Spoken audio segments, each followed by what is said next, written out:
right, welcome everybody to our latest edition of AASCENTV, Life on the Autism Spectrum. Yes, I am Jennifer Brooks. I will introduce our longtime co-host, Will Burnick. Will, tell us about your shirt today. I'm glad you asked.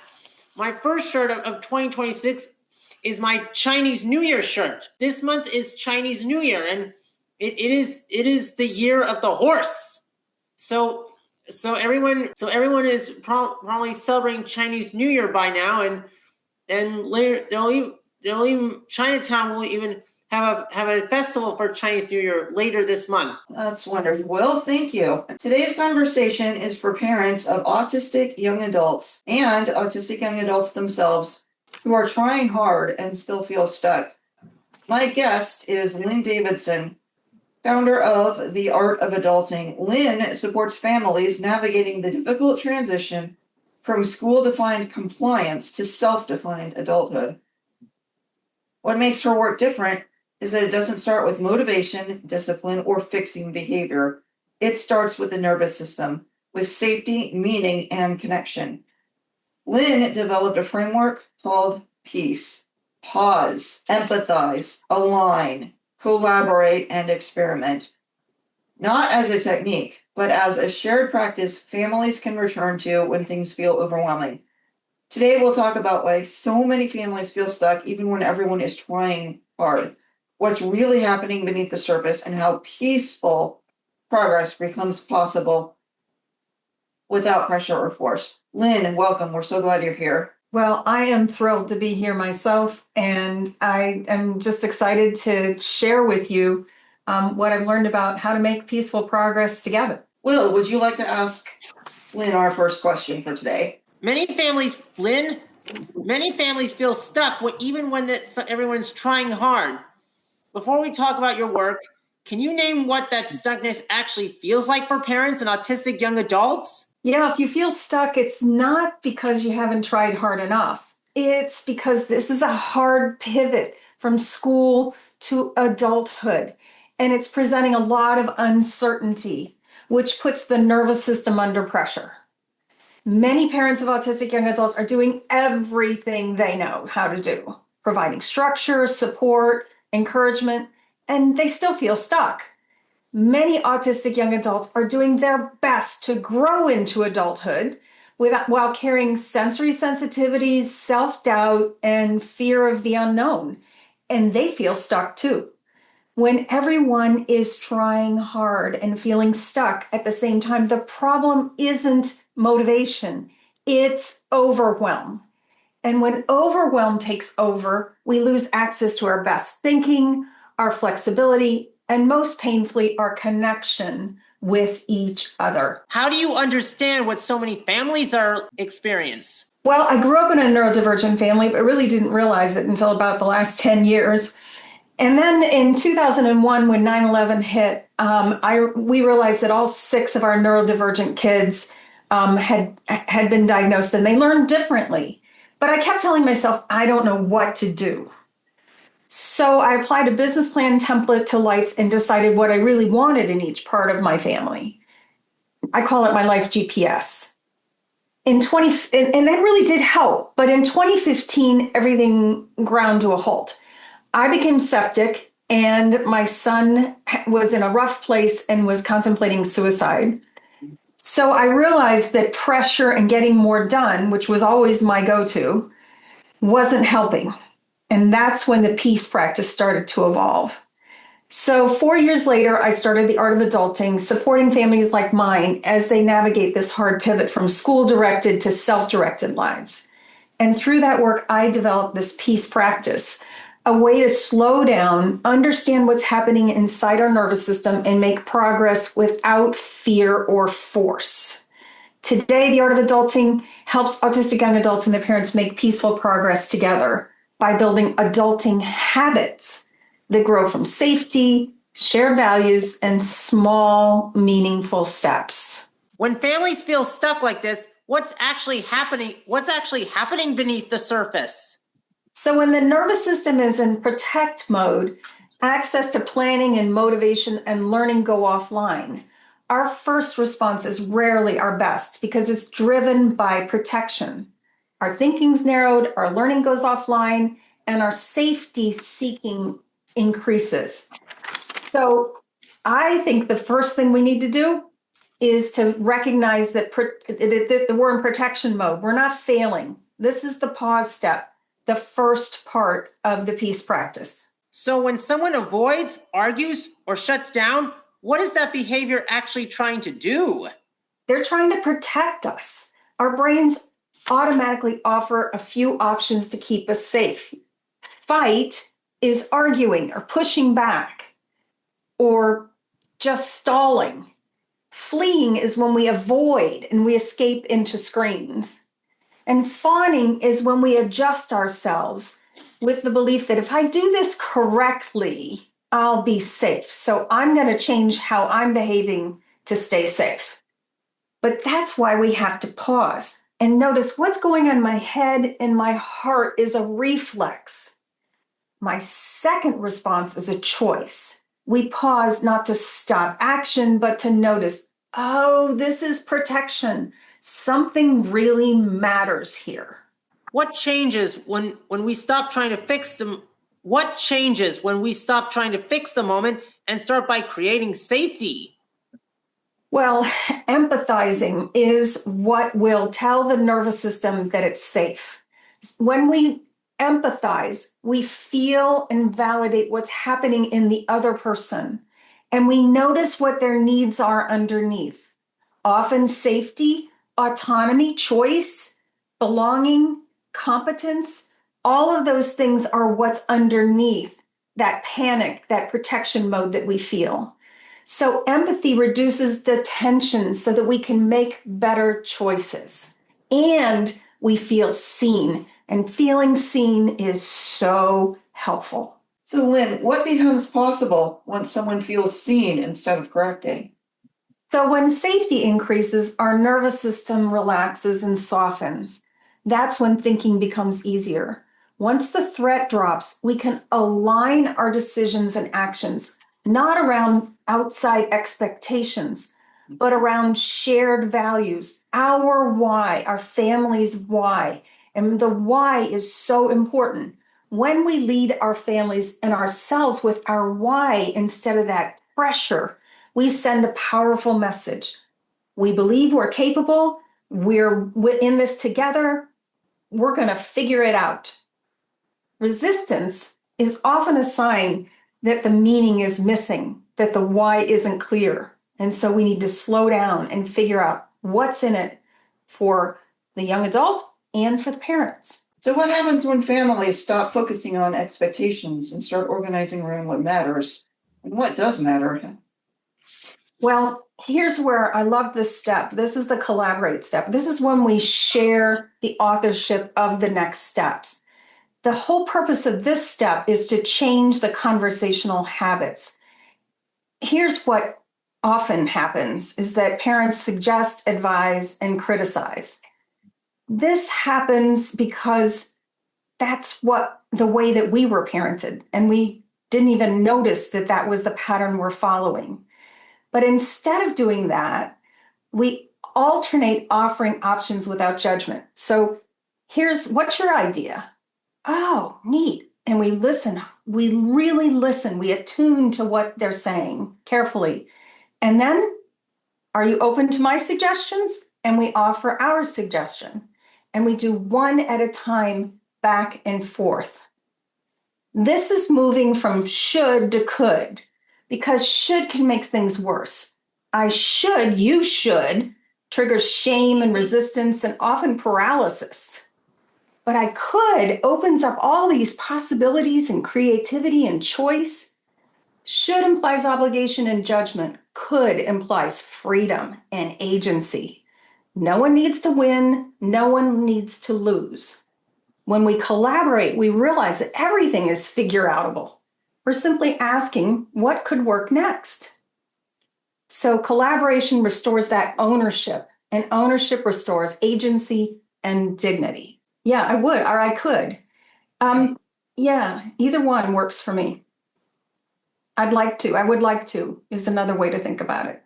Yes. Yes. So why does collaboration work better than advice when stakes are high? Because advice asks people to change who they are. Experiments invite people to discover who they can become. In this experiment, we pick one option out of all the choices that we brainstorm together, what they will do, what support they want from us, not what we want to do, but what is it that it looks like that is really helpful in supporting them. And then we try it. And then we debrief by circling back after that's done and ask ourselves what worked, what didn't, and what did we learn? This is the action step where we can grow our identity as a very capable, internally driven, as opposed to externally driven by other people's expectations. That's what we want. That's what we parents want, because that's how we know they're prepared to live on their own someday. So what does progress look like when families stop demanding certainty and start experimenting? Because it's when this process actually works for both parents and the autistic young adults. It doesn't ask anyone to be fixed. It creates the conditions where we can both grow. Conditions matter because people don't fail in a vacuum. Our behavior, our motivation, and our outcomes are shaped by the environment we're in, the supports we have, the stressors, and the expectations around them. What can look like a personal flaw is often just a mismatch between the person and the conditions that they're operating in. Here's a simple metaphor. A seed doesn't lack motivation if it doesn't grow. It might need different soil and light and water or temperature. Same seed, different conditions, totally different outcome. This is the way that we learn together. We learn that if the behavior doesn't make sense, look at the conditions. Before assuming a skill deficit, check the conditions. Oh, thank you very much, Lynn. This was very insightful. And now I would like to turn it over to our cultural correspondent, Stacey Kennedy. Is there anything you would like to ask Lynn? Yes, thank you, Jennifer. One of your podcasts is there's a term or word that you prefer to use, which is interdependent rather than independent. Would you be comfortable elaborating that here? Oh, for sure. We are not aiming for independence. I want to be very clear. I'm not working toward independence because I don't want to do everything by myself. There's an awful lot, like you all here and all the people that support me. I want to be interdependent. So that standard of independence really does harm a lot of us. All adults rely on systems and relationships and support. What matters is whether someone has agency within that. We want supported decision-making for everyone. And that looks like trusted adulting habits that support the energy, work, and connection parts of our lives. So what we're trying to build is habits and systems that we repeat regularly till they just become a part of us. And when those happen in each of these areas, energy, work, and connection, then we have the confidence that they're going to be perfectly well prepared to live on their own someday. What would you say the strategies or methods have worked best or the most for those that you? So here's what I think works the best is we grow by doing. All right.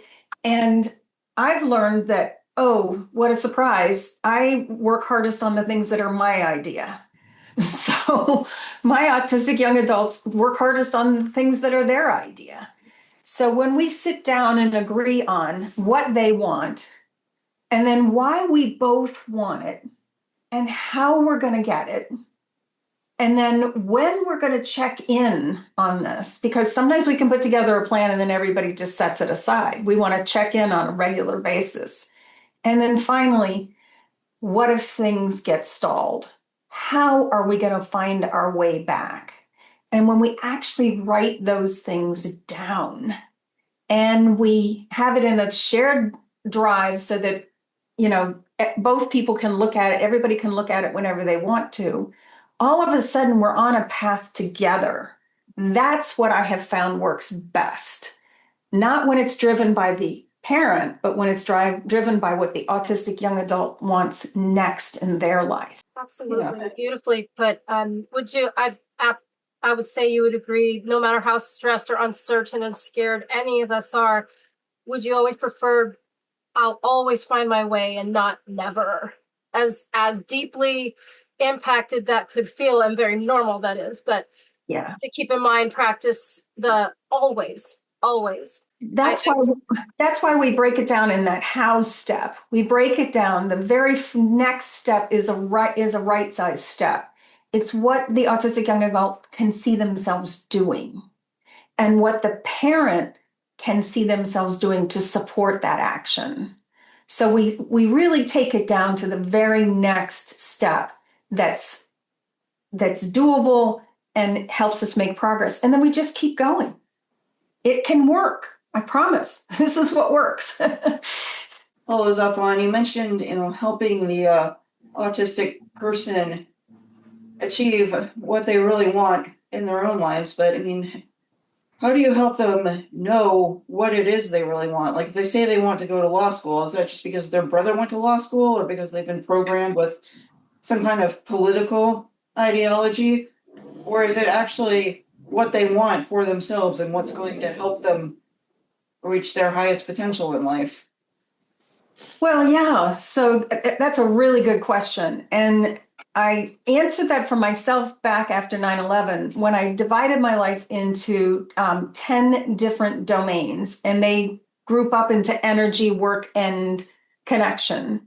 So what we start out with is I just ask, what's going on in your life? And we put it into the various domains. And then at the end, you kind of have a picture of where you are in life. And then you can say, oh, no, that's for sure the one I want to start with right there, that one. And if it's go to law school, that could be pretty big. So we back off from there and go to maybe a more doable step, which is something that the young adult wants to do. Like, would you like to go and do an informational interview with a lawyer so you have a pretty good idea of what it's like when you are a lawyer?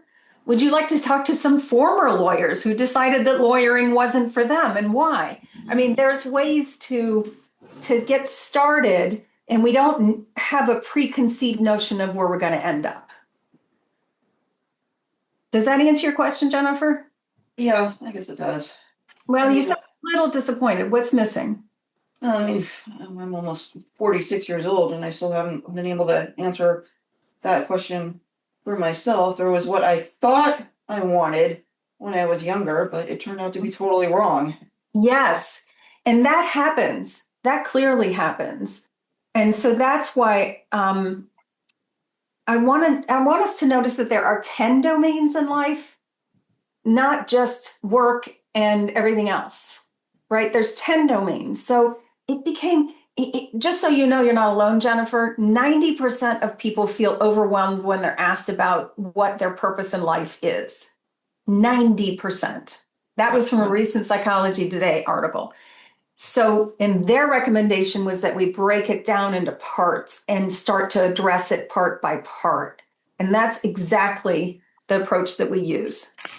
It seems to help because you're making progress in not just one dimension of your life, but in your whole life. So it seems to help your brain, because your brain is always going to look for what's going wrong, but it helps your brain see all the things that are happening in your life, including the good stuff. If I may add my 2 cents to that, I'm using myself as an example, but I don't really question what I'm going to do in the next 5 years or so. I may be in the same age range as Jennifer, but I don't really think about what's going to happen in the future. I just focus on now. Well, that's a good place to start. Focusing on now, you just look at, okay, what is it that is happening in, again, each of the 10 domains and say, what could I improve? What could I level up in my life? The answer to that is I don't know the answer. I will find it eventually.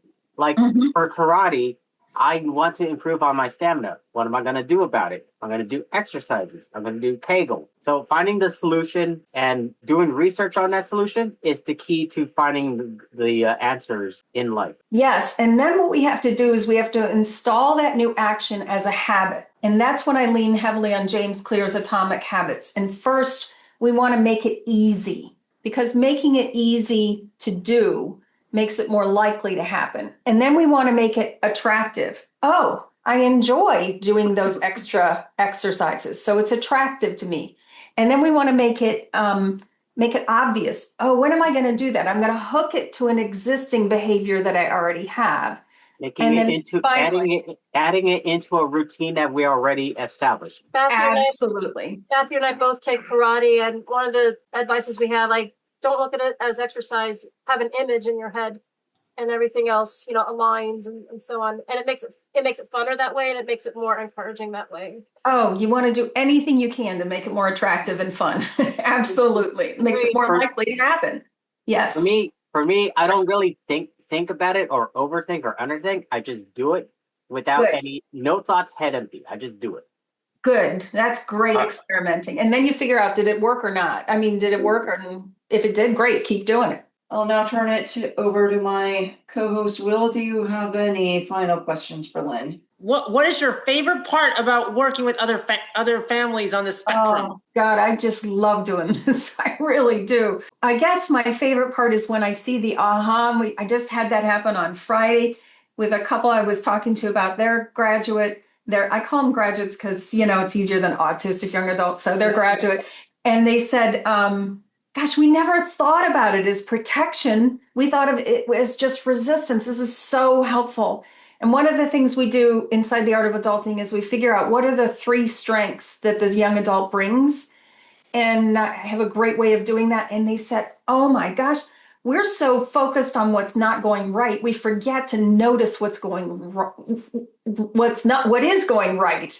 And here's what I've done that has helped me remember what's going right in my house with my 2 that are still home. Out of the 6, I've got still 2 home. I try to send them a text message once a day that tells them what I noticed they did right. That small connection piece has made, it's just blossomed our connection. So I love it when I see the light go on in my families, and I love it when I learn what to do in my own. It makes it's helpful when you really try to figure it out. How do you encourage other families to support other disabilities besides autism?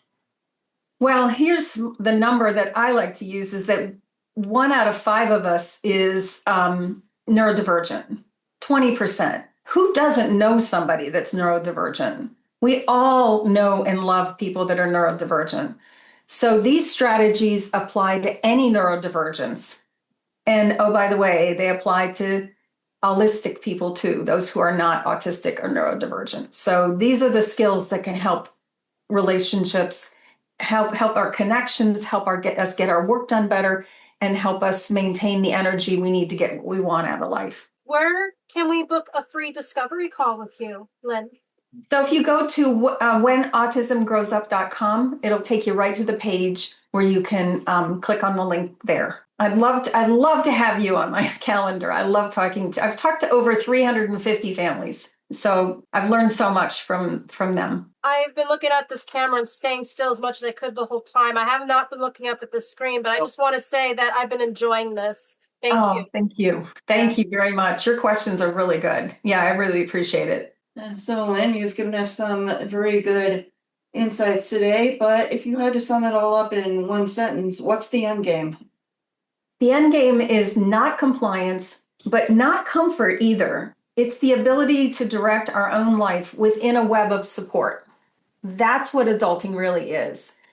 We're helping set up the systems that we can rely on, the habits that we can rely on, and practicing them while we're still with our families, so that when we're on our own someday, those habits have become what we always do, normal and natural. Well, folks, that concludes this edition of AASCENTV, Life on the Autism Spectrum. Until next time, I am Jennifer Brooks. I'm Will Burnick. I'm Stacey Kennedy. And I'm Lynn Davison, and I want to thank you all, especially Michael, for welcoming me, and to Stacey, Jennifer, and Will for these fantastic questions.